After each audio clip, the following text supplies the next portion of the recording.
Olá, está entrando na mais um talk show. Hoje não é um programa não, gente. Hoje é uma aula de história. Uma aula sensacional, imperdível o programa de hoje. Eu estou nada mais, nada menos que a Dona Thelma aqui na Fazenda Babilônia. Gente, quem nunca veio, não sabe o que está perdendo. É sensacional, é formidável, é maravilhoso isso aqui. Olha só o café da manhã. Deixa eu dar uma golada aqui. Gostinho de campo, de fazenda, maravilhoso. E o papo hoje vai ser história. Bom dia, Dona Thelma. Bom Muito dia. obrigado por você abrir as portas da sua fazenda para o programa Talk Show. Então, o prazer é todo meu, tá? Muito obrigada, né, por me convidar a participar desse programa maravilhoso, tenho certeza. Você já viu que ela falou? O prazer é todo da gente. Que é isso? É Obrigado. claro. Você é muito simpática, Dona Thelma. Obrigada. Eu sou cliente assíduo aqui. Eu venho várias e várias vezes no ano. Eu venho em média de 2 até 3 vezes por ano aqui na fazenda. Eu sou fã desse café maravilhoso aqui. Depois a gente vai dar uma tomada em cima dele, explicando. Eu sou Sim, muito fã, eu sou apaixonado nesse café. que bom. E o bom da senhora é a humildade que a senhora tem, que a senhora vai mesa em mesa, isso é muito bacana, isso é excelente, viu? E eu que desde já eu quero parabenizar, antes de mais nada, quero parabenizar e agradecer esse carinho que a senhora tem com a gente. Obrigada. É minha obrigação. Que é Claro. isso, Dona Thelma.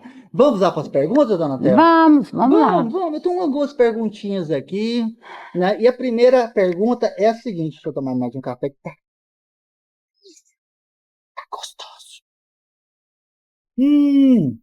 A primeira pergunta, Dona Thelma, a senhora deixa eu passar detector de metal aqui na fazenda? Pode passar. Já, já passaram, já vieram, gente. Mentira! Uns anos atrás veio uma pessoa aqui para procurar ouro, né? Exatamente, né? Cavucaram, mas não achou não. Não, a Mas, gente pode passar? agora eu não deixo mais não, porque nós Quando chega nós... não, eles geralmente é perto de algum muro, sabe? Uhum. Aí eles vão, se deixar o muro cai, né? Então, assim, aqui é cheio de muro ainda, né, da época, né? Mas Bacana. na época vieram procurar ouro. Já vieram e não acharam? Não, se Eita. acharam, não me Não disseram, passaram, né? não, né? Eita, Dona Thelma. Então tá, Dona Thelma. Como surgiu a Fazenda Babilônia, assim? Porque é uma história muito rica. E eu já sei um pouco da história, É. bem pouco mesmo, mas eu sei que é uma história muito rica em cultura goiana, né? Até cultura do Brasil, digamos assim. Claro, é do período que ela é, né? Exatamente. Como surgiu assim a Babilônia em si? Então, a Babilônia ela surgiu no final do século XVIII. Em 1797, 1798, a gente diz sempre 1800, mas, segundo meu pai, eles levaram 5 anos para construir a fazenda. Em 1802, a gente já tem fatos históricos da Babilônia já em produção. Então, ela começou no final do século XVIII. O fundador foi o comendador Joaquim Alves, né? E ele construiu aqui um grande engenho, que aqui chamava Engenho de São Joaquim, né? Ele veio aqui, ele era um goiano, acho legal falar isso, porque eu recebo muito turista e as pessoas acham que ele era um português, que ele era um paulista. Mas, por incrível que pareça, era um goiano, nascido em Pilar, só que ele foi educado pelos jesuítas, porque ele perdeu os pais, o tio dele deu ele para os jesuítas. Na época tinha isso, né? Parece que quando ficava órfão, a igreja... Doava para a igreja, os padres levavam, porque ele ia ser bem amparado, né? Exatamente, aham. Foi o que aconteceu com ele, foi a melhor coisa que aconteceu com ele, foi ele ter ido morar em São Paulo, e ficou lá até os 22 anos de idade, foi quando ele quis voltar para a terra dele, né? Voltar para Goiás, mas ele não quis ir para Pilar. Ele veio aqui para o município de Pirenópolis, porque Pirenópolis já era um grande centro, porque Pirenópolis era um entreposto comercial. E a visão do comendador foi essa, veio para cá produzir um grande engenho de açúcar. Sim, Não, porque Goiás é um centro, né? A Goiás é um centro de distribuição estrategicamente muito interessante, porque é o coração do país, né? Então, Mas na época, naquele momento, Goiás era totalmente é isolado, só né? mato. Porque a ideia de vir para Goiás foi a mesma ideia dos bandeirantes que foram para Minas. Era Uhum, intuito o quê? O ouro. uhum, Só que em Goiás o ouro acabou muito rápido. O ouro em Goiás, em 1770, já tinha extinguido e foi a melhor coisa que aconteceu, foi a extinção do ouro. Porque a gente acabou preservando mais a natureza, né? Hoje, Pirenópolis oferece um turismo mais ecológico, né? De natureza, por quê? Porque não houve tanta depredação. Então, eu falo que na época, naquele momento, a Fazenda Babilônia foi a coisa mais importante para Goiás, porque ele montou um grande centro, uma grande indústria que, segundo o SESI, é a primeira indústria de Goiás, foi a Fazenda Babilônia, e ele acabou não deixando essa nossa região entrar em decadência. Pirenópolis, no século XIX, não entrou em decadência como outras regiões. Por quê? Por causa do comendador Joaquim Alves, que montou a Fazenda Babilônia, entendeu? uhum. Então, aqui tinha um comércio da Babilônia com o Rio de Janeiro. Entendeu? E qual ele fazia esse comércio de quê? Será que era açúcar? Não, não era açúcar. O que, que ele levava para lá? A segunda produção daqui, que foi a produção do algodão, né? Algodão. Então, esse algodão, inclusive, era levado para a Inglaterra. Então, ele fez um grande intercâmbio do centro-oeste, podemos dizer, com o litoral, entendeu? Entendi, só cortando assim. Eu fiquei sabendo que o algodão exportado aqui para a Inglaterra, as fardas dos militares da Inglaterra eram feitos porque tinha um produto melhor, era feito daqui. Eu fiquei sabendo disso já. Sim, existe uma fala do Saint-Hilaire, Aham, Augusto de Saint-Hilaire, quem que- quiser depois ver, viaja à província de Goiás, né? aham, Ele passou aqui em 1819. Ele fala que o algodão que vinha do Cerrado, que vinha aqui do Comendador, porque a economia dele era baseada, não era no açúcar, porque aqui era um engenho de cana, mas a economia dele mais era baseada no algodão, porque o açúcar era subsistência, era consumo interno, agora o algodão não. E o Saint-Hilaire fala que a melhor fibra do algodão que tinha no Brasil é o que vinha do Cerrado, que era uma fibra mais resistente. Então, tem a ver o que você está dizendo, que eu nunca uhum, li sobre isso, uhum, mas sobre, né? Porque o é, algodão ia tudo para a Inglaterra, estava acontecendo o quê? A exatamente. Revolução Industrial. E nós éramos colônia de Portugal, nós éramos obrigadas, né? Você sabe que a gente não podia nem desenvolver indústria aqui? Nós não podia ter os teares, não podia, porque a nossa obrigação era exportar o algodão e depois comprar tecido deles. Entendeu? Mas é relevante, né, essa fala.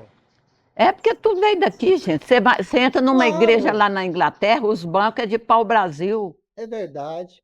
entendeu? É verdade, ou seja, muito rico em É, cultura. Nossa, daqui a gente não dá é. tanta moral para isso, né, Marcelo? É um mal, né? O povo ainda não tem isso, não. Mas sim, Dorothelma, quais foram os maiores desafios enfrentados pelo comendador naquela época? Eu acho que ele foi muito ousado, né? Uhum. Então, o desafio dele, eu acho, foi ele ter a ousadia de montar um engenho de cana desse tamanho, porque, segundo os Empreendedor, historiadores, hein? a Babilônia ela tem 2.000 metros de área 2.000 construída. metros de área construída. E ele foi ousado porque ele ter coragem de, no centro do país, ele montar, porque nós não estávamos no ciclo da cana. O ciclo da cana se deu no século XVII. Aham. Nós estávamos no ciclo do ouro, que é o século XVIII. Então, em Goiás, o ciclo da cana foi junto com o ciclo do ouro. E ele teve a ousadia de montar um engenho desse tamanho e com 200 escravos. Entendeu? Esses escravos vinham de Salvador a pé. Então, assim, o escravo aqui em Goiás, ele era 4 vezes mais caro que em Salvador, pela dificuldade de trazer. segundo um professor, um escravo ele tinha preço de um carro popular. Um escravo assim de 25 anos, 15 anos, entendeu? Não era barato. Olha, Não era 40, barato. 60 mil, mais ou 60 menos, não mil. sei, né? Aham. Então, o comendador chegou a ter 200 escravos, e o Saint-Hilaire fala isso. Então, você imagina a capacidade dele financeira Aham. para ele manter, porque quem tinha 10 escravos em Goiás era rico. Ele Exatamente. tinha 200 escravos. Eu costumo chamar do Barão do Mauá do Goiás, né? Porque ele foi um grande empreendedor, né? Ele fundou o primeiro jornal, primeiro jornal do Centro-Oeste era de Pirenópolis, chamado Matutina Meia-Pontense, 1824, 1827, agora não estou lembrando, 1800, circulou poucos anos, Aham. sabe? Mas o jornal matutino Meia-Pontense foi ele. A primeira biblioteca pública foi em Pirenópolis, foi do comendador Joaquim Alves, sabe? Então ele teve muita dificuldade, mas ele foi muito ousado, né? Exato. Um detalhe também que eu fiquei sabendo, os escravos naquela época, o comendador ele é muito humano.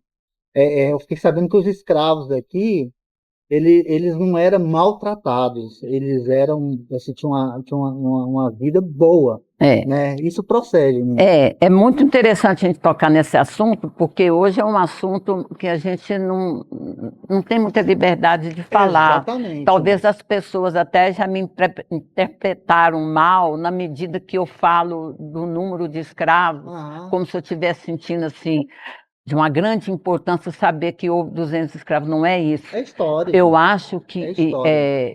eu acho que a história tem que ser Você dita. vai falando e eu vou comendo Claro, salmão deliciosa aqui. A história tem que ser contada, tem que ser dita. Nós não É a podemos esconder. verdade, não É, tem como esconder. mas, graças a Deus, quando você lê o Saint-Hilaire, ele fala muito bem disso. Como era o comportamento do comendador em relação aos escravos. Uhum. A senzala aqui, ela era separada, as mulheres, os casados dormiam à direita, à esquerda, a rapaziada solteira. Quer dizer, A organização já era. ele respeitava a família, né? Uhum. Então, assim, as mulheres que estavam amamentando, isso tá no Saint-Hilaire, você pode ver. As famílias que estavam amamentando, elas não iam trabalhar até um certo período. E as crianças ficavam aos cuidados de uma escrava mais idosa, como se fosse uma creche. Uhum. E você não vê falar de pelourinho, entendeu? Não que aqui não houvesse algum castigo caso um escravo fugisse, mas não ao ponto de mutilar, entendeu? Uhum. Tanto é que o Saint-Hilaire, eu sempre falo ele, porque ele é um dos viajantes que falou muito da fazenda, então ele me deu muita informação.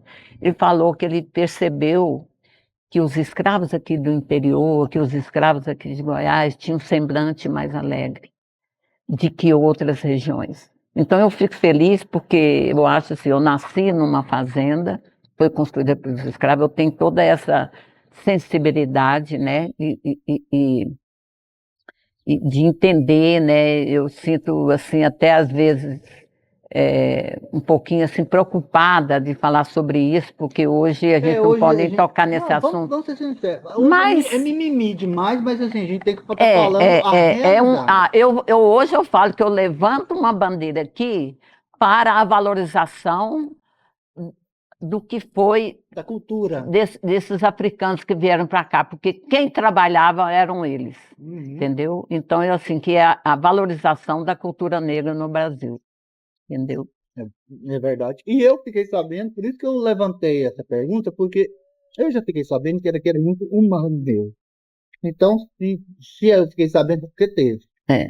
Né? Então, do mesmo jeito que eu fiquei sabendo que aqui tem um tesouro guardado aqui, que eu quero que a senhora fale aqui pra gente. Né? Tá. Mas é pro final. Café. Qual o significado do nome Babilônia? Então, pois é, até eu disse que aqui chamava Engenho de São Joaquim, Engenho de né? São Joaquim. Uhum. Era porque o comendador Joaquim Alves, então ele era devoto de São Joaquim, tanto é que na igreja nossa, aqui na capela, a pintura é de Nossa Santana e São Joaquim, que é os pais Nossa, é de... bonita demais a capela. os pais de Nossa Senhora, Uhum. né? Então, a Babilônia, o nome surgiu justamente quando eu acho que foi na passagem desses viajantes, porque além do Saint-Hilaire, o Paul também passou por aqui, que era um austríaco, John Emanuel Paul, ele também faz citações daqui. Eu não posso afirmar com certeza quem foi, mas foi nesse período que começou a mudar o nome, a Babilônia. Eu creio que foi aquela interpretação que ele deu, porque quando você lê o Saint-Hilaire, ele fala muito mal de Goiás nesse período. Por quê? Por causa dessa decadência do ouro. Era uma indolência, era uma pobreza, ninguém vinha mais para cá. Fazer o quê em Goiás? Acabou o ouro, porque a ideia da colonização nossa era extrativismo. Então, ninguém plantava, ninguém cultivava nada ainda.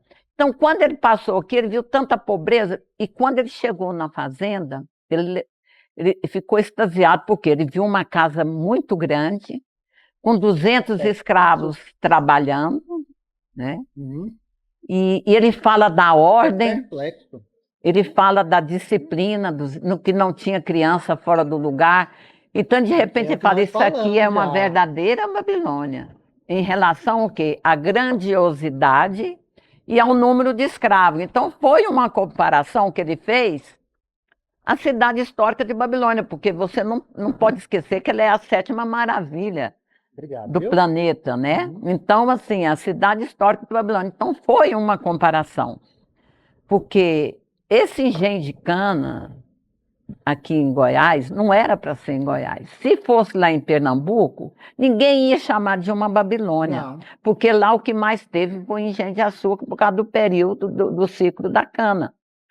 Tanto é que lá no Nordeste não tem mais casa em pé como da Babilônia, porque lá o ciclo da cana não morreu. Lá continuou ser grande produtor. Então, foi sofrendo o quê? Adaptações. E como aqui estagnou, parou, porque muito da coisa que nós preservamos foi por causa da decadência do ouro. Porque se aqui tivesse encontrado muito ouro, já tinha mudado tudo. Ah, Goiás é uma pobreza que nada. O turista chega aqui, ele assusta. Nossa, a senhora nasceu aqui mesmo? Eu falei, nasci, mas... Nossa, juro para vocês, um dia uma pessoa falou para mim, porque assim, as pessoas ainda não conhecem, tocando um pouco no assunto do turismo, as pessoas até hoje que vêm para Goiás, é uma aventura. Não sabe a magnitude que é aqui. De repente fala assim, o que você vai... Um dia eu perguntei para turista ali, né, do Rio de Janeiro, eu falei, olha, é uma aventura vir para Goiás, né? Ela falou, pois é, minha filha, eu fui falar com a minha amiga que eu vinha para Goiás, ela virou e falou assim, o que você vai fazer lá? Eu ri, falei, pois é, e chega aqui, eles assustam, entendeu? O motorista falou para mim, a senhora nasceu aqui mesmo? Eu falei, nasci aqui, fui criada aqui em Pirenópolis. Nossa, mas a senhora é tão inteligente, você acredita? Pois é, menina. Você falou que nós goianos, né? Mas sabe o que é? Mas eu falo que essa decadência nossa, esse isolamento nosso foi legal, meu filho. Porque a gente não sofreu tanta influência de outras culturas. Não que não tenha sido bom os imigrantes, os italianos, os alemães. Nós temos história de família italiana, temos história de famílias alemãs, nós temos Nova Veneza, por exemplo, que, né, a influência italiana. Mas, assim, nós ficamos com a nossa história mesmo, a nossa gastronomia. Nós somos ímpar. A nossa gastronomia, isso aqui, gente, não existe mais em lugar nenhum, modestamente falando. Minas tem muito também, não vamos lá, o interior de Minas. Não tem, gastronomia goiana é a melhor mesmo. Mas, assim, nós temos, por quê? Por causa do nosso isolamento. Então, nós nos preservamos por decadência. Nós tivemos tempo de aprender com o erro dos outros, entendeu? Nossas reservas, sabe? Então, assim, eu acho que Goiás é maravilhoso, Não, né? eu, particularmente, a minha esposa fala, eu queria mudar daqui. Eu falei assim, eu sou apaixonado. Eu amo Goiás, eu amo a nossa história, eu amo a nossa cultura, eu amo a nossa comida. É maravilhoso, né, dona Thelma? Dona Thelma, quais as características arquitetônicas da fazenda em si? Porque quando a gente faz uma visita, quando você vem tomar o café, é uma visita que é rica rica em história. Aí ali tem uma parte da fazenda, que é depois a gente vai pegar uma tomadinha, que a menina fala, não, a fazenda aqui é de pau a pique, né? É. Que é interessante pra caramba. Mas assim, essa é a característica que predomina mais, ou tem alguma outra coisa que você fala, não, porque as madeiras aqui pode passar anos e anos e É. anos que vai continuar do mesmo jeito, não é? É. Então, a nossa arquitetura ela é uma arquitetura colonial paulista, Uhum, até por causa dos bandeirantes, porque quem veio para cá, né, foram os bandeirantes, uhum. que eram paulistas, que vieram como Bartolomeu Bueno, o famoso Anhanguera, no século XVII, né, século XVII. Porque Pirenópolis, Goiás, começou em 1724. 1724? 1724, cidade de Goiás. 1727, Pirenópolis. Então foram Enciclopédia, gente. os bandeirantes que vieram. Então aqui é um colonial paulista, uma casa bandeirista. E o que eles usavam? Então eu quero que vocês entendam que a nossa arquitetura ela é muito variada, inclusive quando você vai para o Nordeste, o colonial deles também é diferente, porque você usava o que a natureza te oferecia. Então, por exemplo, quando você vai para o Nordeste, você vê muito caibro de coqueiro. Não, aqui não existe. Não. As paredes de taipa, no Nordeste também tem a parede de taipa. Nós temos dois tipos de taipa. Nós temos a taipa de pilão, que é a Igreja da Matriz, que é considerada uma das mais largas. Ela tem acho que 2,30 m de base, que é a taipa de pilão. É como você fazer você construindo uma casa com concreto, entendeu? Que faz as caixas e vai pôr no concreto, não é? Uhum. Só que naquela época eles faziam com saibro, com barro. Aqui é pau a pique, que é taipa de supapo. Supapo é um tapa. Então, Ah, é mesmo, por isso que vem aqui, é, eu vou te dar um supapo. é taipa de supapo, porque o escravo, eles faziam uma grade de madeiras roliças e vinha com taboca, Uhum. amarrava e fazia como se fosse uma armação de construção de cimento na armada ali, ó. Só que é madeira. E o escravo tinha que jogar o barro, então ele vinha dava um supapo. Então, Que preenchia os interessante, aí eu não espaços sabia vagos. disso. É, Agora que veio. preenchia os espaços vagos, então Ah, fazia a parede, né? A ah, Babilônia, ela tem uma parte que é ainda de supapo, que é o ah, pau a pique, e tem o adobe, porque nós temos adobe também. que é um tijolo É de um barro. tijolão e é só barro. Uhum, Não tinha cimento, né? uhum. Por exemplo, o que eles usavam para rebocar as paredes? Era o cocô de vaca. Era o Sério? estrume da vaca, era.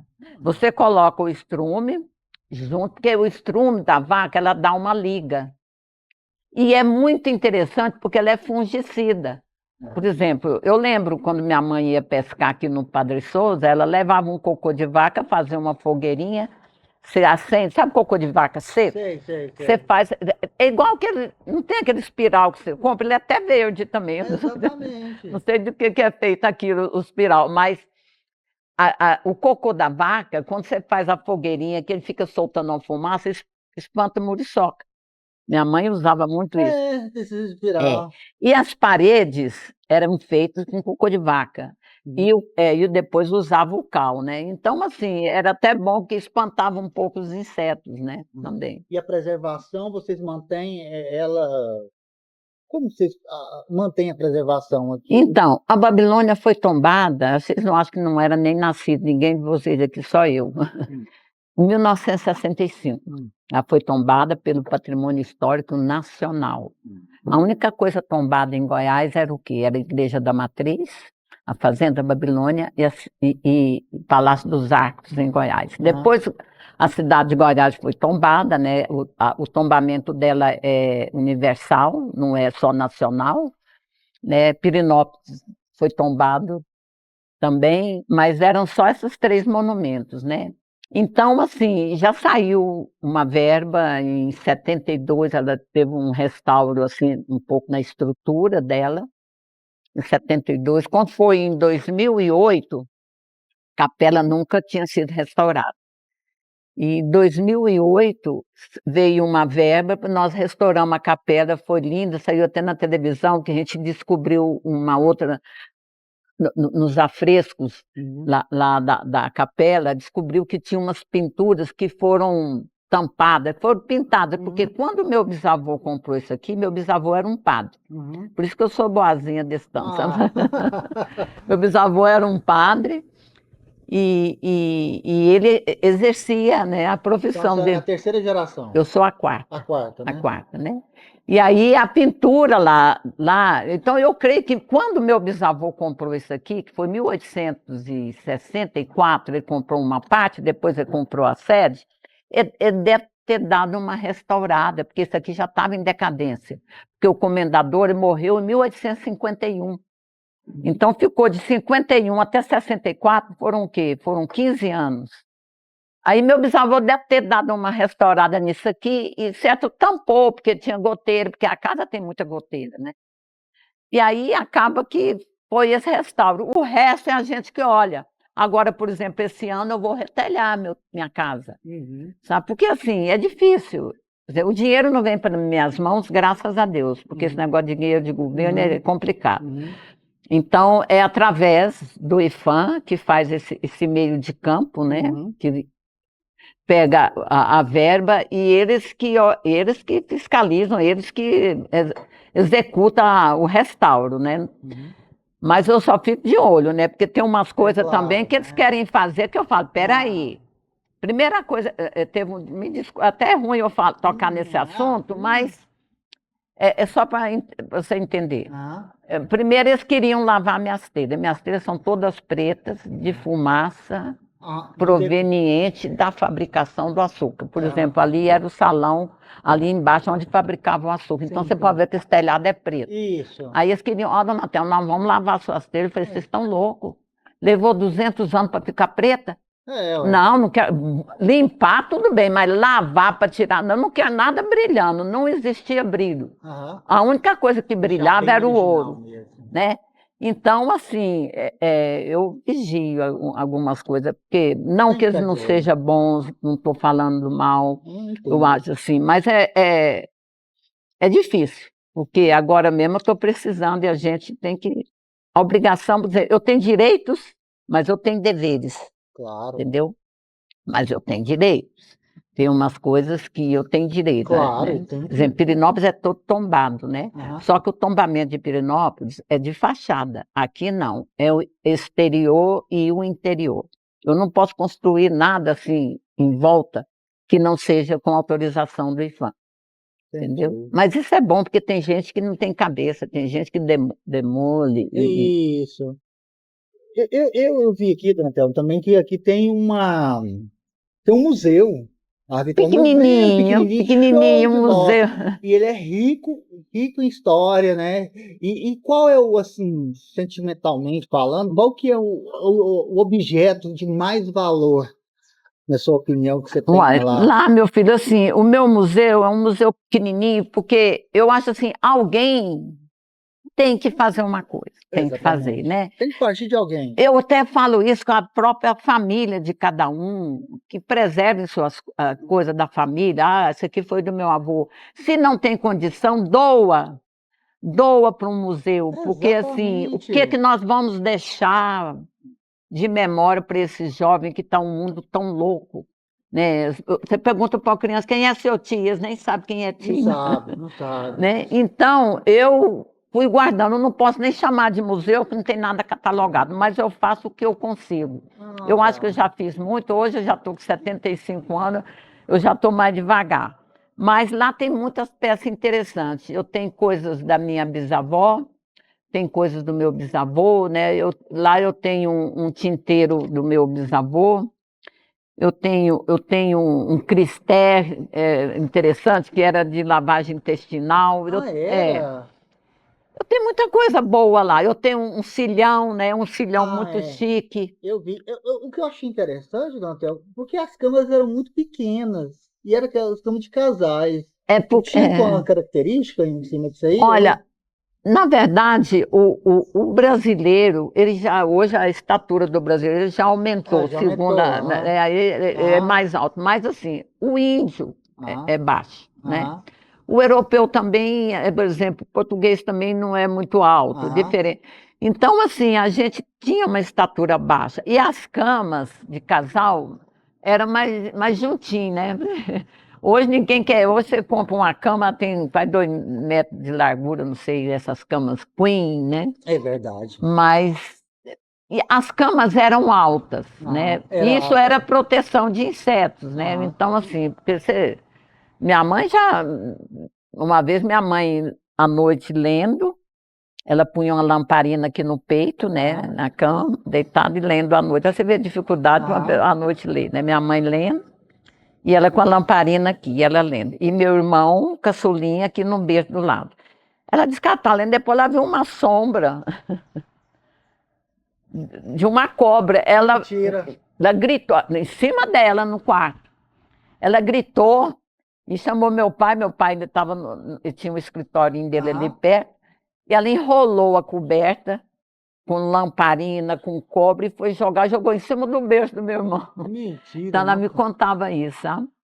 Mas assim, então as camas eram altas, mas para cobra não tinha. Mas, por exemplo, escorpião, caranguejo, insetos, né? Porque a gente estava sujeito a tudo, né? Tudo, até hoje tem. Até hoje, né? Eu moro aqui, mas eu nunca vi cobra, não, gente, assim, aqui em cima de mim, não. Eu moro na cidade, aconteceu, eu estava deitado em uma lacraia. Na cidade. Escorpião, né? Por exemplo, hoje tem mais escorpião na cidade que na roça. Aqui em casa não tem escorpião. Mas por quê? É galinha, pato, pavão, lagartixa, calango, come tudo. Entendeu? Então, assim, a gente, como é muito rica, eu vi ali no cantinho, tem 2 sinos muito bonito, com brasão e tudo mais, né? De quem ele foi doado, ou você ganhou? Olha, a história desse sino? Então, esse sino, eu creio não, com certeza foi meu bisavô que adquiriu, porque a data, ele tem uma data, porque aquele sino é um sino imperial. Tem brasão e tudo mais. Tem mais. brasão. Então, eu até recebi um WhatsApp de um historiador lá de Mariana, que descobriu que eu tenho um bendito sino. Ele falou para mim, dona Thelma, a senhora tem uma preciosidade. Eu falei, ai meu Deus do céu, mas uma coisa que eu tenho que ficar de olho, né? Porque assim, eu sou guardiã. Eu vou morrer, eu não vou levar nada. Eu já falei, sabe, eu quero que minha família dê continuação desse trabalho que eu faço e tal. Então, esse sino é um sino que foi premiado. Então, lá está escrito assim, prêmio conferido na Exposição Nacional de 1861. Então, esse sino é um sino posterior ao Comendador Joaquim Alves, porque ele morreu em 1851. E nesse período, 1861, está muito próximo de 1864, quando meu bisavô comprou isso aqui. Então, esse sino, com certeza, foi... E ele era um padre, então ele tinha interesse do sino. E é um sino maravilhoso. Tem ele e tem o menor. O menor não é um sino imperial, porque todos os sinos imperiais, eles recebiam um selo o brasão, de confirmação da qualidade do... Tem até ouro nele, parece. Porque todos os sinos, era assim, 5% dos sinos levava ouro. Porque o ouro, por exemplo, você bate um sino antigo, o som, ele fica horas, o eco. O sino hoje, ele não tem porque a base é bronze. É bronze, então eles colocavam, como tinha muito ouro na época, entendeu? Por exemplo, se fosse em Minas Gerais, talvez, dependendo da região que tinha mais ouro, o sino talvez levaria até maior quantidade de ouro. Mas a média era 5%, né? E esse sino é um sino que tem essa qualidade. Você bate ele, o som propaga por vários segundos, assim, quase 1 minuto, mais ou menos. Fontes me contaram que a senhora toca. Até toca, porque eu não sou... tem tocado. Acho que no mundo, parece que tem 3 ou 4 ainda vivos ainda hoje. Eu não sei bem ao certo, mas eu fiquei sabendo que tem poucos tocadores. Eu fiquei sabendo que a senhora dá uma... na verdade, eu não sou uma em tocar sino, não. Eu ouvi muito sino, porque eu nasci Por exemplo, no período que eu nasci em 1950, então eu vivi muito ainda essa linguagem, né? Porque o sino foi o primeiro meio de comunicação, podemos dizer assim. Morria alguém, você batia sino, vai haver missa, batia, tá pegando fogo na aldeia, vai chegar. Tudo era através do sino. E o sino, ele tem todo um código, então não é você bater aleatoriamente. E tem uns códigos que são complicados, por exemplo, tem o código que lá em Pirenópolis eles batem, que é da procissão do Senhor do Bonfim na Semana Santa, porque eu acho lindo as festas religiosas da Semana Santa, as procissões. Pirenópolis tem isso ainda, graças a Deus. Então o sino é muito difícil. Eu memorizei quando era criança. Hoje eu falo assim, a idade que eu estou, meu HD encheu, eu não memorizo mais nada. Se me buscar lá no fundo, eu tenho memorizado coisas incríveis. Mas quando criança, hoje eu não memorizo, então eu não aprendo mais assim, os códigos, mas eu sei 2 códigos. Então, ó. 2 códigos porque eu ouvi muito. Badalá que fala? Badalá, Daqui a pouco, Dona Thelma badalando 2 códigos pra gente aqui, hein? Não sei não. E quais as tradições mais importantes? Goiás é rico, né, de tradições. Só que, às vezes, eu fico encabulada, assim, até tocando nesse assunto, que a gente nem estuda sobre os nossos folclores, por exemplo, né? Eu tenho uma tradição interessante goiana, que eu falo muito para o turista, além das festas folclóricas, além da catira, da cavalhada, mas tem uma tradição que é da cozinha goiana, que é muito legal, porque eu falo que a cozinha, as nossas casas goianas, não precisa ter sala de visita. Tem que ter uma cozinha ampla e farta, porque todo mundo se reúne na cozinha, não é? Exatamente. Você vai para a cozinha. A famosa pamonhada. A pamonhada é isso, né? Ué. E era uma mesa ampla e farta com muita comida. Por quê? Gente, eu não sei nem o que eu como aqui, gente. Demais. Por que as mesas eram amplas e fartas? Isso vem desde a colonização, porque a história, a notícia, era contada. Né? Por exemplo, o jornal nosso foi 1830, 1834, lembrei da data agora. Então, mas antes disso, você ficava esperando os tropeiros chegarem para saber o que está acontecendo na corte, porque um goiano gastava 6 meses para ir voltar ao Rio. Então, uma notícia para chegar aqui levava 6 meses. Exatamente. A notícia de independência do Brasil chegou em Pirenópolis em janeiro de 1823. Quer dizer, 4 meses, 5 meses depois, chegou a Dom Pedro I gritou independência. Né? Então, quando chegavam os tropeiros, as pessoas mais poder aquisitivo mais alto, que eram os políticos, tal, montavam uma mesa enorme com muita comida, porque quanto mais comida houvesse, mais história ia sendo contada. O que está acontecendo? Dom Pedro I agora, sabe? Então a história era contada, né? Era via cavalo. Hoje é via WhatsApp, antigamente era via cavalo. Ou carro de boi também. Carro de boi, mas daqui para o Rio de Janeiro, por exemplo, eles usavam era a tropa de burro, né? O cavalo nem não aguentava. Verdade. Era 3 meses para ir, de repente 4 para voltar, porque na volta eles pegavam os rios muito cheios e não tinha como atravessar.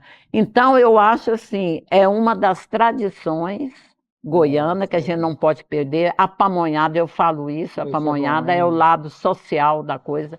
É só chover que goiano quer comer pamonha. Tá se perdendo muito essa questão da pamonhada. Eu faço pamonhada, reúno todo mundo leva um pouco, cada um sai com um saquinho. Fazer, chama a gente. Minhas pamonhas são boas, eu faço ela com banha de porco. Eu quero ir, então. Eu já fiz pamonha, já teve até uma... Um dia ela saiu naquele canal, na Jovem Pan, Pé na Jaca. Sim, sim. É um chefe de cozinha de Minas Gerais, Rusti Marcelini, vou até falar o nome dele. Ele sempre traz grupos aqui de alunos, ele sai para conhecer toda a culinária do Brasil, vai em vários lugares. E ele falou da pamonhada minha, sabe? O que tinha de gente querendo comer pamonha aqui... Porque entendeu? a pamonha feita em casa, cara, é totalmente diferente da que se compra na Ah, claro, pamonharia. é. É, totalmente. Eu não estou Mas tem falando, né? muita pamonha boa, assim, tem Claro, umas pamonharias que fazem umas assim, mas pamonhas eu boas. gosto ainda da feita em casa ainda, É, né? não, é porque em casa você abusa mais da banha de porco, mais, né, Bainha, né? da Mas pimentinha, bode que opa, eu ponho, né? a senhora falou aqui do rapaz, estávamos um grupo de pessoas aqui, né? É. Sempre traz. E como surgiu a ideia de abrir a fazenda para os turistas? Uai, meu filho, eu fui meio empurrado, né? Eu Aham. abri em 97. 97? Em 97 eu abri a fazenda, mas por quê? Eu estava no período que os filhos já estavam adultos, já Uhum. saíram, já estava. E a Babilônia sempre recebeu turista. Desde, você vê, ela foi tombada em 1965 a pedido de Lúcio Costa, que foi o arquiteto de Brasília, né? Que ele estava fazendo turismo aqui. Foi quando ele conheceu a Babilônia e falou: eu vou pedir para ser tombada. Então, assim, sempre veio turista aqui. Só que com o desenvolvimento turístico em Pirenópolis, aqui começou a ficar aquela coisa assim, eu não tinha mais privacidade, porque eu sou dona de casa, de repente chegava turista aqui, eu tinha que descer minhas panelas, desligar o forno, né, para atender. Tinha turista que falava assim: olha, me desculpa, eu não sabia que era uma propriedade particular. Eu falei: não, não tem problema não, vou mostrar. Quando eu vi que também Pirenópolis começou nos anos 60, nos anos 70, um turismo meio baguncento, que era o Aham. pessoal muito Muita acampado, não festa, tinha nada ainda organizado, né? Vinha um pessoal assim, fedendo cachaça Aham. sabe, Bagunça. meio bagunçando. Eu falei: Uhum. ah, agora chegou a hora de eu organizar. Aí eu comecei a fechar, cobrar uma taxa de visitação e estipular o horário até então, porque nós moramos aqui. Eu moro aqui, a Babilônia, 80% é agricultura pecuária. Aí a senhora mora aqui Eu mesmo. moro aqui. O É turismo aqui mesmo? é uns 30%, eu acho que uns 30, uns Uhum. 20, 30%, que é a parte turística, que eu faço, que meu marido não nem envolve, assim, ele me dá apoio e tal. Mas nós temos a parte do agro, que a Uhum. Babilônia tem uma dimensão razoável ainda, né? Então foi quando eu resolvi abrir, comecei a organizar, comecei. Aí foi quando eu comecei a correr atrás das escolas. Ah, entendi. Porque eu comecei, por exemplo, eu lembro que eu primeiro eu fiz um vídeo na época, isso em 97, 98, eu fui lá no Galileu, a escola. Galileu, isso em Primeira Anápolis. escola que eu fui visitar Em em Anápolis? Anápolis, Ah, eu levei para mostrei para o professor, o diretor, como é que era o nome dele? Esqueci o nome. eu. Hã? Reinaldo, não. É o Dilon, não. Também Eu não esqueci lembro. o nome dele. Reginaldo. É, ele é vivo ainda? Sim. Ah, que legal. Então, não sei se você vai lembrar disso. Eu cheguei lá, mostrei para ele. Eu recebi, eu já recebo eles Uhum. aqui. E comecei, sabe? Hoje eu tenho um trabalho pedagógico maravilhoso, modestamente falando. Eu Uhum. adoro trabalhar com essas crianças, porque aqui você está estudando história de Goiás. Nós Claro, não estudamos história, história de Goiás, história. pelo amor de Deus. Nós não estudamos história de Goiás. Essas escolas. Eu, minha neta estudava ali no colégio adventista, quando eu ia estudar geografia, estudando folclore. Folclore era Bumba Meu Boi, no quarto ano, no terceiro ano, estudando Bumba Meu Boi, não sei o que lá, tudo folclore de outra cidade, e nós não estudamos a A nossa, por que que nossa. no nosso livro tem Catira, Folia, Divino, Não tem. entendeu? Parece, graças a Deus, parece que agora no ensino fundamental, aqui nas escolas estaduais, está entrando, porque eles fizeram até um vídeo aqui. A secretária de Educação teve aqui, já tem uns 4 anos isso. Uhum. Foi na época da pandemia. Fizeram um vídeo, eu achei maravilhoso. Então, hoje as crianças do terceiro ano, quarto ano, vai estudar sobre história de Goiás. Ah, quais são as cidades históricas? Aí falava São Salvador, eu falei: gente, Pirenópolis, Jaraguá, Jaraguá, cidade de Goiás Goiás. Velho, Cidade de É, Goiás. exatamente, é. Ainda não acordaram que nós temos, porque quando você for fazer um vestibular Vestibular. na Federal, cai História de Goiás. Vai fazer concurso público, cai História de Goiás. Tem que cair mesmo, tá certinho. E quais as memórias que a senhora tem aqui da Fazenda Babilônia, as memórias mais ricas, mais caras que a senhora tem daqui? Que eu sei que a senhora fala com muito orgulho, Ah, né? minhas memórias, a minha infância aqui, né? É, Porque a infância aqui, por exemplo, a minha memória né, Ítalo? até emociona, né? É, Porque eu cresci aqui, né? Apesar de que a gente morava fora para estudar, eu sempre fui estudar em Pirenópolis, mas férias era aqui, né? É porque eu lembro do meu pai e da minha mãe. uhum. Não repara não, viu, gente? Não, Eu sem sou problema não. capricorniana, é chorona para danar. Uhum. Mas então, vamos lá. Eu lembro da minha infância, porque eu acho que toda criança merecia ter uma infância na fazenda. A gente cresceu tão saudável, tão sadio, a gente comia de tudo, né? Você queria uma fruta, sabe? Hoje eu fico vendo as crianças, não tem aventura, a gente corria nesses muros. Não posso nem falar muito, mas essa avó é louca, né? Mas assim, a gente corria nesses muros, a gente tomava banho de rio, pulava de árvore. Eu faço isso com meus netos. Vó, só vai fazer uma piscina aqui. Não, tomar banho de rio, vamos lá. É isso Então, aí, eu ué. tenho uma memória tão legal, porque assim, as pessoas jantavam muito cedo. Levantava muito cedo, É, exatamente. almoçava cedo, E deu- merendava cedo, jantava 6 horas, todo mundo já tinha jantado. 5h30 já era janta. O que que acontecia? Você ia lá para fora, meu pai tocava violão, porque todo mundo não tinha televisão.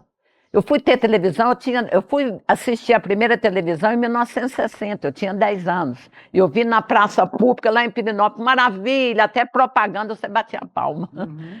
Entendeu? Então a gente cantava e tocava. Meu pai tocava violão, minha mãe tocava bandolim. É. E nós, o que que nós estávamos fazendo? Correndo atrás de vagalume, coisa que você não vê mais. Não vê mais, nem Não vagalume, nem tem vagalume. pisca-pisca. É, o pisca-pisca você ainda vê mais, mas é muito pouco. Muito E pouco, é. nós, meu irmão arrancava a camisa, nós ficava correndo no curral, tudo no escuro. A gente Ah, tinha uma capacidade, por isso que eu gosto dos meus netos aqui à noite, levantavam, olha, aprende a andar no escuro, porque a gente andava no escuro. Hoje o menino, se apagou a luz, os meninos sai dá crise, correndo. não, crise de pânico. Ai, não. Porque tudo é claro. Meus netos, eu falo, levanta que ir ao banheiro, vai papando. Ah, é, ué. Não, porque a gente cresceu assim. Então você Percebe? tem, por exemplo, eu para andar na cidade, o tal do Waze, põe tem hora que eu falo, gente, não, eu tenho uma capacidade de saber de localização, porque a gente não tinha isso, é o cérebro que tinha que exercitar, entendeu? E aí estava eu lá, eu lembro, essa lembrança eu tenho assim, que eu fico às vezes emocionada, era a gente juntando vagalume, meu Uhum. irmão pegava uma garrafa, Uhum. porque você tinha a garrafa branca de vidro, as garrafas antigas, né? Ah, E a verde. é Aí era mesmo. verde ou era branca. Não Era tinha, na minha mesmo. idade era verde, né? E aí ele enchia, olha você vê tanto vagalume que tinha, ele enchia a garrafa, a metade da garrafa era de vagalume e fazia lanterna. É Aí não verdade. saía com as lanternas de vagalume. Então, isso é uma coisa, até está escrito no meu livro, que eu fiz um livro, está Tem um saindo livro. agora um livro de receitas, Aham. receitas com memórias afetivas. Então, Aham, tem, inclusive. esse livro eu conto a história da receita. Por que que surgiu? Ah, Por entendi. que que você come isso? Por que que você come? Por que que o goiano adora gueroba? Que bacana. Sabe? Então, com a receita junto com a história. Junto com a história. Que Porque eu não bacana. sou capaz de dar uma receita para você e não contar a história E a dela. outra pergunta era em cima disso aí, dos produtos da fazenda também. Então, pois é, mas o que que é que você Não, porque os produtos da fazenda é feito aqui também? Tudo é Ou feito tudo aqui. aqui? Aqui eu Nossa busquei, Senhora. porque quando eu abri, voltando àquela outra pergunta que você fez, quando eu abri para Aham. turismo, Uhum. né, logo eu criei o café. Só que o início desse café que eu montei preocupado com os meninos lá na cidade, que era escola. Coloquei presunto, coloquei mussarela, coloquei não sei o quê. Só não coloquei Coca-Cola, mas assim, uma Aham. rosquinha húngara, muito Aqui, chique. gente, Depois eu olha falei, a mesa aqui. Falei, gente, eu tenho que fazer as coisas da minha história, eu tenho que fazer a coisa que eu conheço. Aí fui para esse lado e Aham. comecei a pesquisar. comecei a ler um pouquinho sobre a alimentação no Brasil. O Câmara Cascudo, por exemplo, foi um livro que eu li sobre o que se comia no século XVIII, século XIX. Me deu muita bagagem para eu poder ter uma certeza do que eu estou dizendo para vocês, o que é que veio mais dos escravos, o que é que veio mais do português. Inclusive E chegamos nisso. inclusive o café da manhã tem algumas coisas aqui que é bem particular, né? Nós temos, por exemplo, a matula de galinha. Matura de galinha. Ó, gente, por incrível que pareça, muita gente não sabe o que que significa matula. A palavra matula. Muita gente, eu Não particularmente, sabe. é a marmita, né? Marmita.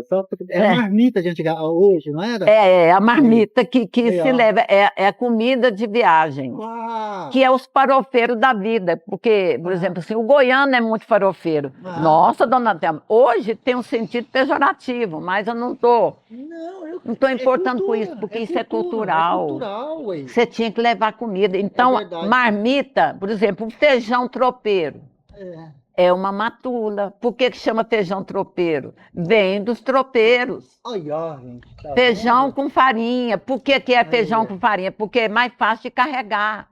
Mas também era a primeira matula que você tinha. Feijão tropeiro. Feijão tropeiro, vem dos tropeiros. Olha aí, tá vendo? Tá vendo? Você fala a palavra e não sabe, por exemplo, a palavra sinal.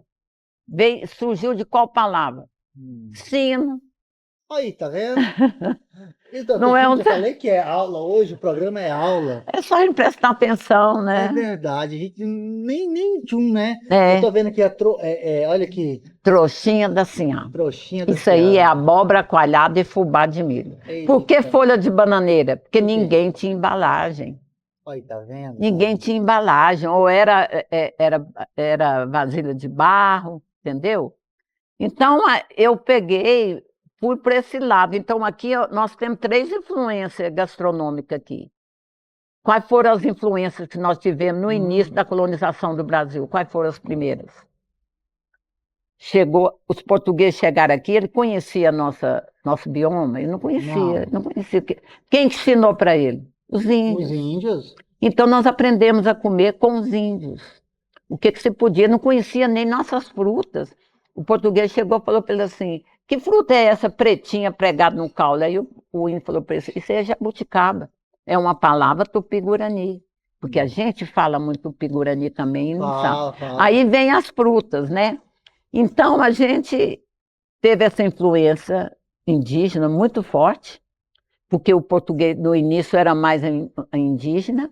Depois começaram a chegar os africanos, já vieram as adaptações, porque os africanos trouxeram alguma coisa, veio.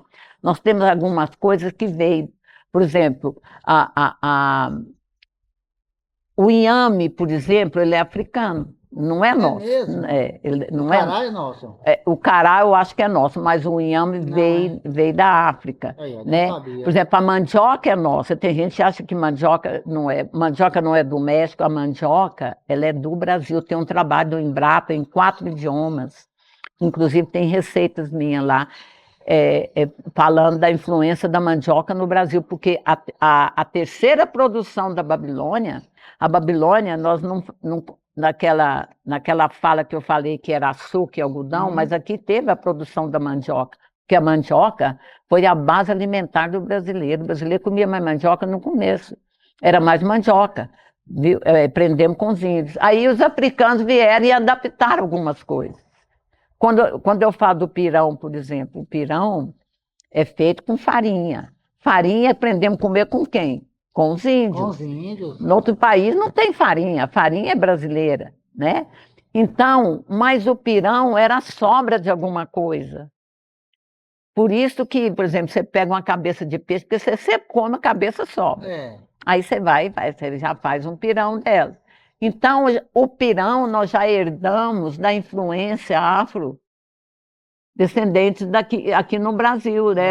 É igual, por exemplo, a feijoada também. Existe controvérsia quanto à feijoada, porque, por exemplo, na Alemanha você usa muito o joelho do porco. Mas aqui no Brasil, geralmente era o focinho, a orelha, o rabinho do porco, era coisas que os senhores não iam comer. são essas adaptações que vieram. Então veio a feijoada. A feijoada é uma coisa muito que lembra muito a senzala, entendeu? Igual um bolinho que eu tenho aqui que chama bolinho da senzala, ele é feito com Exatamente. garapa, Nossa né? Esse Senhora. aqui, ó, ele é feito com garapa e fubá. O fubá, o angu, nós aprendemos com os africanos, mas o milho é de onde? Nossa. É nosso, é das 3 Américas. Aham. Você tem milho nos Estados Unidos, você tem milho na América Central, você tem milho na América Latina. Agora, mandioca é no Brasil. E os primeiros, segundo o Embrapa, os primeiros requisitos da mandioca cultivada em quintais é aqui no Centro-Oeste, Nossa. entendeu? Porque ela é uma planta nativa, híbrida. Estava aí na natureza, entendeu? Aprendemos com os índios. Bacana. A senhora estava falando aqui para a gente, em off, antes de a gente entrar ao vivo aqui, que, que a fazenda, a senhora abre para, se alguém tiver um projeto cultural, querer fazer uma gravação de um filme, de uma novela, que já Sei. teve novela aqui, né? A senhora abre, a senhora dá esse espaço para as É. pessoas, né? Eu procuro abrir até para ajudar o a nossa história, a nossa Uhum. cultura, porque eu acho que existe tanto trabalho legal a ser feito que às vezes as pessoas não têm condição de fazer. Então, quando é cultural, eu abro para as Uhum. pessoas, já fizeram curta-metragem, sempre tem gente fazendo trabalho aqui de faculdade, porque eu não sei daqui 100 anos Uhum. como é que vai estar esse país, Exatamente. como é que vai estar essa história. Então, quanto mais projetos, quanto mais trabalho houver da Fazenda Babilônia, mais tempo ela vai permanecer Na memória na histórica. memória, porque eu acho que a gente veio para essa terra aqui, não foi passar em brancas nuvens. Você tem que deixar alguma coisa de legal, Exatamente. sabe? Você tem que Aham. deixar alguma coisa de legal. E cada um pode fazer um pouquinho, Inclusive, entendeu? teve até um coro sinfônico aqui. Uma orquestra de cordas, até Ah. eu não sei se a Daniela achou o nome, o que eu queria até falar para vocês, que é de Anápolis, muito legal, que eu abri para eles fazer um vídeo, foi maravilhoso.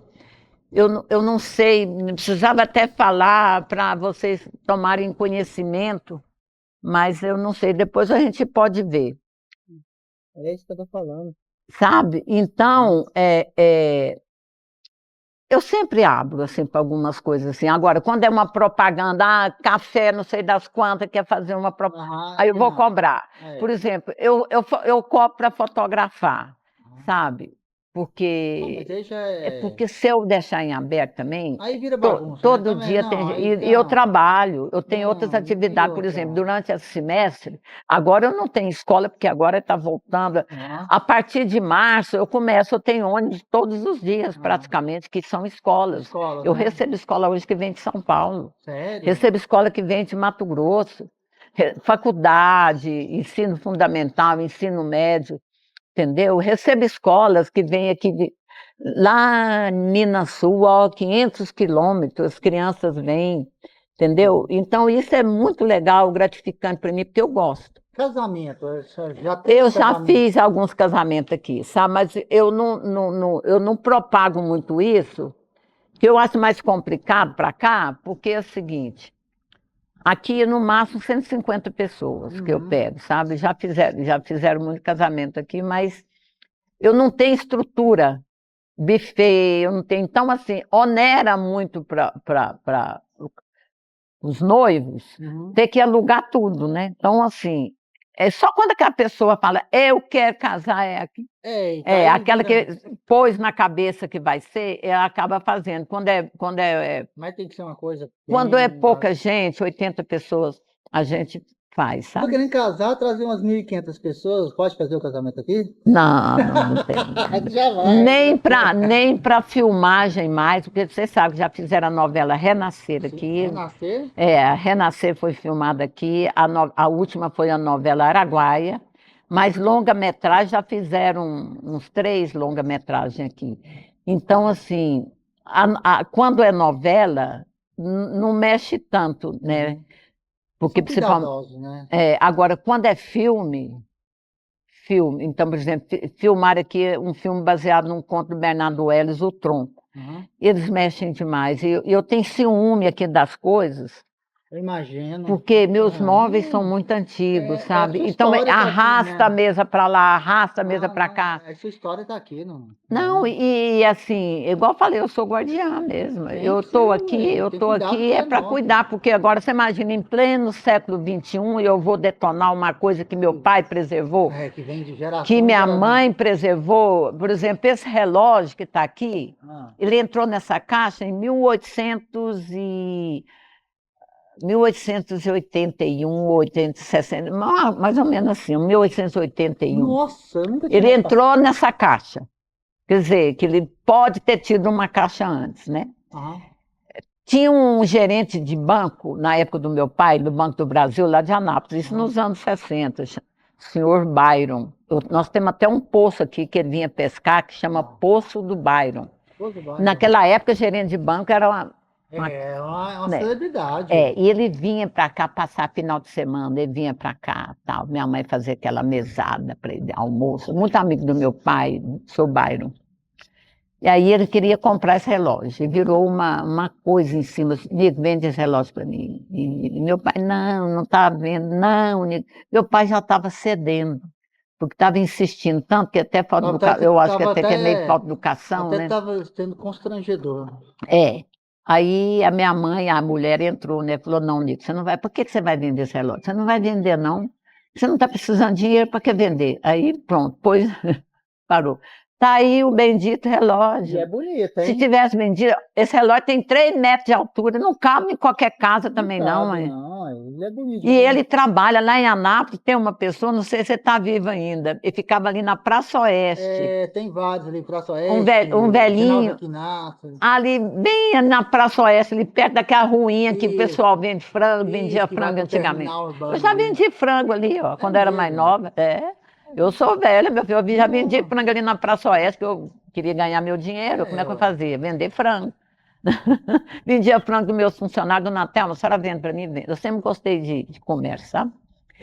E aí, esse senhor arrumou o relógio para mim, ele funcionando bonitinho, ele bate, repete, mas ele arrebentou o pêndulo, e aí está precisando de arrumar, e é tudo trabalhoso, meu filho. Eu tenho que tirar o relógio lá de cima, pegar ele com todo carinho, um trem pesado. E ainda não tem mão de obra, quase, né? Não tem mais não, né? Porque hoje tudo é tudo eletrônico. Muito bonito, viu? Tá aí o relógio, olha lá, ó, que maravilha. Muito bonito. Thelma, o programa está quase chegando ao fim, então vamos para a última pergunta, né? Segundo a pesquisa do SESI, a Babilônia foi a primeira indústria de Goiás, certo? Quais foram os produtos que aqui foram comercializados nessa época? Pois o SESI fez um trabalho aqui comigo, eu acho que foi 2016, 2015, não me lembro bem. Mas foi antes da pandemia, né? Porque a pandemia foi um marco na história nossa, antes e depois. Esse levantamento dele constou que foi eu não sei se foi uma das primeiras, mas assim, a gente não conhece um outro lugar com essa data, porque a Babilônia tem 225 anos, ou mais, ou 227, porque em 2025, se fosse 1800, já estava com 225. Ela é um pouquinho antes.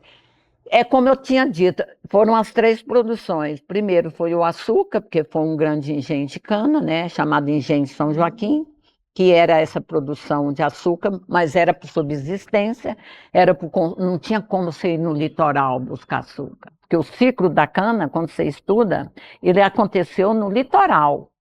Interior, ninguém nem tinha vindo para cá ainda, nem sabia que existia, porque o português, ele ficou 200 anos no litoral. Eles só vieram para cá, para o interior, em 1711, quando fundou Ouro Preto. Foi 211 anos depois, entendeu? Então, a produção aqui era para o consumo interno, com açúcar. Então, Mato Grosso dependia muito daqui. Existia uma estrada de Cuiabá a Pirenópolis. Tanto é que em Cuiabá tem a imagem do Veiga Vale. Veiga Vale é o nosso escultor goiano, famosésimo, né? Como se fosse o nosso Aleijadinho. Tem imagem dele, lá tem imagem do Veiga Vale. Então, tinha um comércio dele, inclusive aqui, com açúcar para lá. Agora, a segunda produção foi o algodão, aquele assunto que nós falamos da exportação para a Inglaterra, né? O Saint-Hilaire fala de toneladas de algodão, e que era levado até o Rio de Janeiro, né? Eles levavam algodão e trazia para a gente o quê? O sal, trazia a pólvora, trazia o ferro. Se você olhar a nossa arquitetura aqui, goiana, nós não temos ferro, muito pouco. É mesmo, nunca tinha reparado Aquela nisso. porta ali, ó, ela não tem dobradiça. Não tem, não. É só madeira, porque era muito difícil trazer. Então, é aquela coisa que eu falei, nesse período o comendador estava fazendo um comércio no período da decadência do ouro. Acabou o ouro, o comendador Joaquim Alves chegou fazendo um grande comércio e trazendo sal. O goiano nunca parou para pensar como era ter sal em Goiás. O sal aqui era um salário, as pessoas eram pagas com sal. A minha avó tinha mania de falar para minha mãe, o dia que minha mãe fazia uma comidinha mais salgada, minha avó falava assim, uai, minha filha, os tropeiros chegaram? Eu não entendia por quê. Por quê? Porque quando os tropeiros chegavam, você podia abusar do sal. Porque minha mãe falou, ó, certo, os tropeiros chegou, né? Porque a comida está salgada, porque eles iam poupando sal. Você escondia sal das pessoas. Você trocava escravo em troco de sal.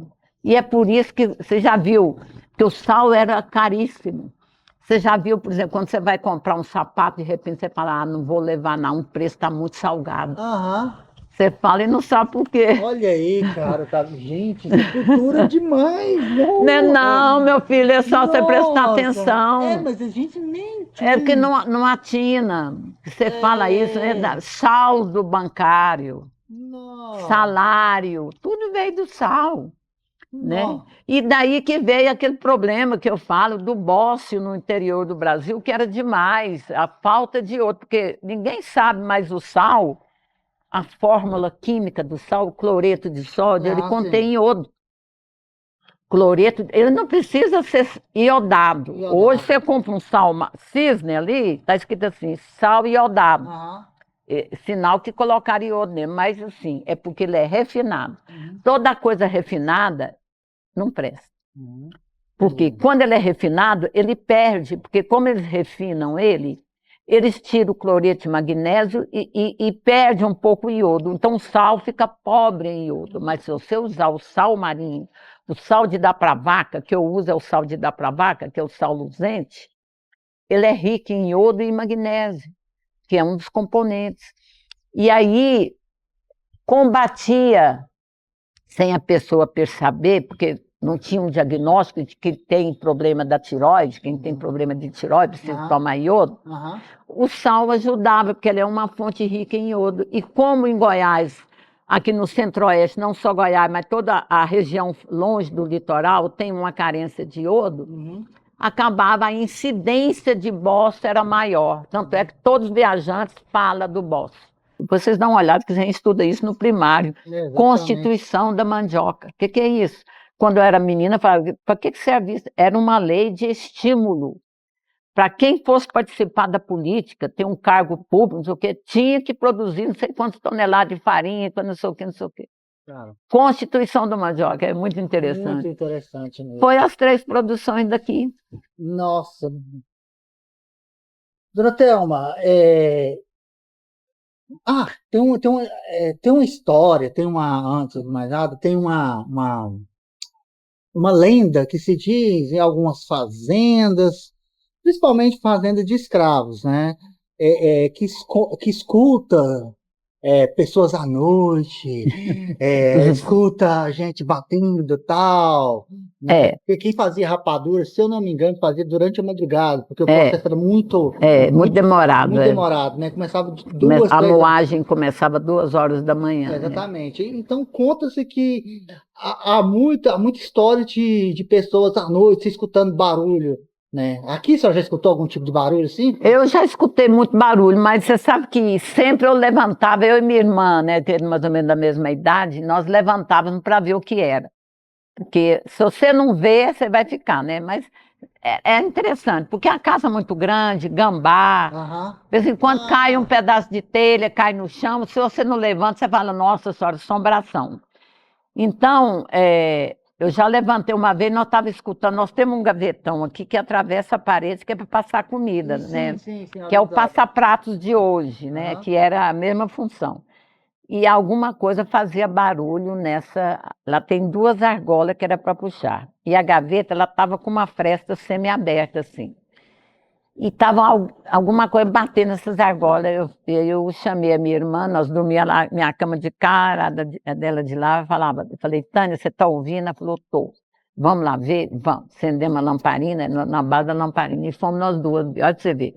A vida inteira nós crescemos sem medo. Meu pai falava que a gente não podia ter medo. Tem gente que acha que você ter medo, você se preserva, é o contrário. Os medrosos é o primeiro que cai, a pessoa não pode ter medo. Aí nós levantamos e fomos olhar. Quando nós chegamos, viu um gato que saiu de lá. Então, o que que nós concluímos? Porque do outro lado ficava dispensa. Aham. Os trens de comer estavam lá dentro. Então, o gato, Tava passando. ele pulava lá nas argolas, querendo passar na greta, e a argola fazia barulho, Aham. entendeu? Então, assim, acontecia muito isso. Mas, gente, tem muita gente que conta, até da família mesmo, que já ouviu coisas sobrenaturais aqui. Mas eu nunca vi, meu filho. Assim, eu nunca vi. Agora, meu pai contava, eu até no meu livro que eu estou, o livro que eu estou lançando, eu conto essa história. O meu pai contava, porque tinha uma lenda, Aham. onde ficava a senzala, para cima da senzala, a estrada era de trieiro, né? De trieiro, assim. Então era uma estradinha, estrada de gado. Então você andava e lá tinha uma pedra, o cavalo tinha, era um degrau bem alto. O cavalo tinha que fazer muita coisa para subir essa pedra. E essa pedra tinha uma lenda que essa pedra gemia. Tinha essa pedra geme. Tudo bem, eu sempre passava nessa pedra e tal. Mas o meu pai contava, né, assim, que ele acho que ele era solteiro ainda, né, não era casado, ele conta que chegou dois viajantes, porque as pessoas pediam pouso, porque não tinha estrada, não tinha casa, você andava, né? Tem uma estrada aqui. E a estradinha era trieiro mesmo. Então, chegou uns dois caras com uma mochila nas costas, pedindo para o meu pai se podia pousar. Meu pai falou, tudo bem, minha mãe arrumou comida e tal. Aí ele falou, essa casa aqui é assombrada, né? Meu pai falou, as pessoas, era tudo na lamparina, né? Tudo era sombra, né? Que a assombração vem de sombra, né? Aí meu pai falou, as pessoas falam que aqui é assombrado. Ele falou, não, aconteceu um fato muito estranho comigo. Eu falei, que foi? Meu pai falou, o que foi? Ele falou, o senhor sabe uma pedra que tem? Meu pai falou, ixi, né? Meu pai já sabia a lenda da pedra, né? O senhor sabe aquela pedra que tem ali um degrau forte para a gente descer? Meu pai falou, sei. Ele falou, pois é, quando eu estava descendo a serra, que lá é uma serra, estava descendo a serra, eu senti alguma coisa escorando nas minhas costas. A noite estava muito escura, não tinha lua, eu falei, é meu amigo que pisou em falso, escorou em mim. Tudo bem, continuei. Quando eu cheguei mais próximo dessa pedra, aí a força que fez nas minhas costas, eu quase caí, de tão forte que foi. Eu virei para xingar meu amigo, ele estava parado lá em cima, arrumando a mala dele que tinha caído, não sei o que, não sei o que. Aí ele contou isso, né, meu pai. O pai falou, essa pedra, ela tem uma lenda que ela geme, né? Aí os caras ficaram doidos, né, porque é um fato que meu pai não ia inventar isso para, né? Então, assim, Interessante. existe, às vezes, essa coisa da espiritualidade, eu acredito, mas aqui eu falo que, não sei se é porque a maneira que se comportou o comendador Joaquim Alves em relação aos escravos aqui na fazenda, você não vê lugar de tortura, você não vê falar de Pelourinho, que toda cidade histórica tinha, Goiás, você não vê falar disso e tal. Eu acho que todo mundo fala, Thelma, é engraçado, uma fazenda que teve 200 escravos e tem um astral, aqui é uma coisa tão de paz. Eu falei, pois é, então sabe, eu acho que até eu sou muito influenciada, eu sou muito iluminada aqui dentro, sabe? É lenda, né? Tanto é que quando eu vou contar a história, eu me sinto mais segura nas entrevistas, nos trabalhos, quando eu estou aqui na fazenda, do que eu for lá, não sei aonde. Porque eu acho que, sabe, e eu faço isso, eu valorizo aqui, eu levanto essa bandeira da valorização da cultura negra no Brasil, porque a população do Brasil no século XVIII, meus filhos, era 73% de negros e índios. 27%, entre 100 pessoas, 27 era branco, o resto era índio e africano. Agora, para que esse preconceito horroroso, essa segregação? Todo mundo tem um pezinho na senzala, todo mundo tem um pezinho na aldeia. Quem não teve uma tataravó que foi índia? Quem não teve... Nossa, o meu marido é cafuso, meu marido é índio com africano, ele é moreno, cabelo preto escorrido. É o povo mais bravo que tem na espiritualidade, é o africano com índio, que é o cabelo preto escorrido. Somos nós. É verdade. Então a gente toda tem essa miscigenação maravilhosa, porque o brasileiro é diferenciado. É verdade. Então, Natel, o programa já está partindo para o final, mas antes tem um bate-bolas no nosso programa. É uma coisa simples. Eu faço a pergunta, a senhora responde o que é que vir na cabeça. Tá. Bate pronto. Tá bom. Beleza? Bora lá, dona Natel? Amor. Um amor? Meus filhos. Oh, que gracinha. Um sonho. Dormir com a consciência. Sonho não, porque eu já faço isso, né? Não, um sonho. Ainda tem umas coisas para realizar ainda, né? Eu quero realizar algumas coisas aqui ainda, que é meu sonho. Não vou falar o que é, não, mas eu... Não, claro, claro. Uma comida... Uma comida, pamonha. Adoro. Como cedo, de tarde, de noite. Eita, mas uma bebida... Vinho. Você gosta de um vinho? Gosto. Ei, agora então uma surpresinha ali. Que chique. Seu maior orgulho? Orgulho. Meu maior orgulho é do meu trabalho que eu faço aqui, porque eu sensibilizo muita gente. Essa transmissão de sabedoria para as pessoas é essencial. Meu maior orgulho, o trabalho que eu faço com as crianças, é meu maior orgulho. Nossa. Sua maior realização? Foi a minha luta para preservar. Não, para conseguir chegar onde eu cheguei, assim, sabe? Eu não esperava chegar até onde eu cheguei. Porque para mim foi difícil eu abrir minha casa, eu nunca tinha feito isso, né? Colocar uma placa e abrir para o turismo. Foi uma realização, assim, que a gente, como mulher, a gente acha que você não é capaz, você acha que você tem que provar para você, para as pessoas e para você mesmo. Né? E eu comecei depois que eu estava já com 47 anos, foi quando eu abri a Babilônia. Então foi uma realização para mim. Assim. O maior bem da vida? É a saúde. Importante, né? Um animal? Um animal? Um cavalo. Um cavalo, né? Uma mulher? Uma mulher? Minha mãe. Um homem? Meu pai. Outro homem? Outro homem. Outro homem. Não sei. Maridão. Também. Gratel, eu quero agradecer por tudo, pelo esse café maravilhoso, pelo carinho que a senhora teve com a gente, com o nosso programa, que a gente, de prontidão, pode vir, disponibilizou o tempo, que a senhora é uma pessoa muito corrida, muito atarefada. Eu quero agradecer imensamente o carinho, certo? E eu também trouxe umas lembrancinhas para a senhora. A mesma maravilha. Eu trouxe aqui algumas coisinhas aqui, um de cada. Primeiro, um kit da Global Suplementos, que é um parceiro nosso. Que maravilha! Suplementa comigo, né? Porque eu vou para academia, sabia? Isso é muito bom, viu? O kit da Global Suplementos. Nossa! Isso é melatonina para pessoa. Nossa, não, pois é, eu tomo de vez em quando. Que bom, obrigada. Deixa eu ver aqui. Ômega 3. Nossa, que legal, obrigada aí. Cálcio, mas... né? Não, esse nossa, kit da Global Suplementos. Obrigada. Olha, um kit da cachaça Jamel, não sei se a senhora gosta da cachaça. Cachaça, eu gosto de uma caipirinha. Eita, mas essa cachaça assim tem que ser saboreada, né? Não pode fazer. Jamel, ah, tá. É de Anápolis também? Tudo de Anápolis. Não, Ah, Anápolis, mas a Jamel é nacional. nacional, sim, Nacional. mas Top, top. Muito bom. representante, né? Isso, tem a empresa lá em Anápolis, que é representada pelo Waze. Jamel. Excelente, excelente. Nossa, que maravilha, obrigada. Vou pôr.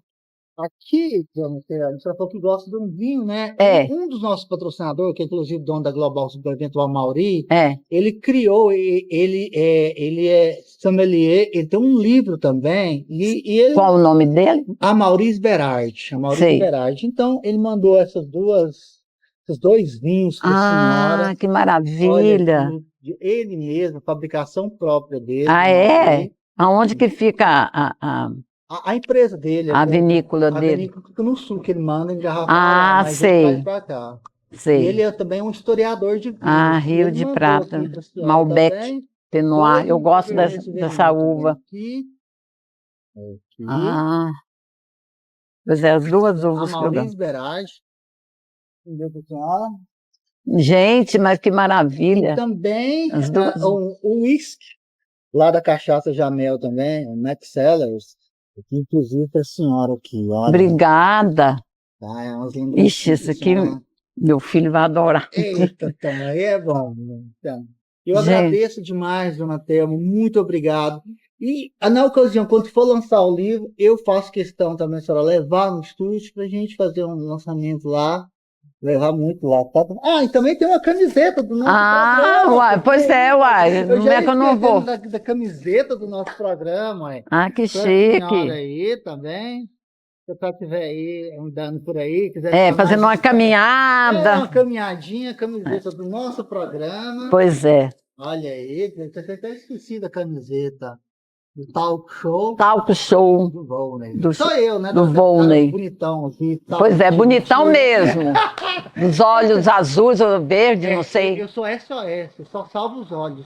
Ah, é essa? Foi muito ruim, gente. Não, imagina. Agradeço imensamente a nossa equipe, agradeço. Depois eu vou fazer e depois agora já vai fazer o Badulá lá, o sim pra gente. Tá. Antes de terminar, eu quero agradecer por tudo. Muito obrigado, doutor. Eu agradeço essa aula. Não foi nem um programa, foi uma aula aqui pra gente. A gente tinha muito mais perguntas, mas senão a gente ia até atravessar o dia aqui. Eu agradeço demais a senhora, tá bom, doutor?